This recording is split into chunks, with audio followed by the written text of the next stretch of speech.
Hi, I'm Sean here with an Autel Tech Tip. Recently, we introduced the Ikey, our universal programmable smart key. Today, we're going to show you how to insert a battery into the basic style key. Okay, to start off, you have to depress the small black button on the bottom of the key underneath the buttons, and using your thumbnail, you want to pry off the metal end cap. Once you've done that, you want to rotate the key so the buttons are facing down. Next, you're going to use a small screwdriver, and you're going to place it here between the halves of the case and gently rock it back and forth, which will separate the key halves. Now, this is a best practice here. You want to make sure from this point on, you always have the buttons facing down, because gravity is the only thing holding the buttons in right now.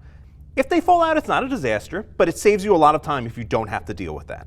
Next, you're going to take a standard CR2032 battery. You're going to place it face down in the second half.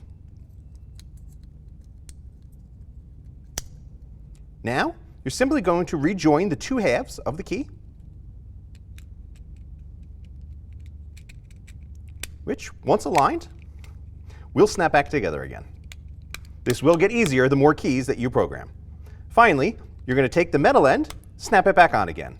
Now, you're ready to use your KM100 universal key generator to generate a key. For more information on the Ikey, the KM100, and our full family of products, be sure to visit us at autel.com.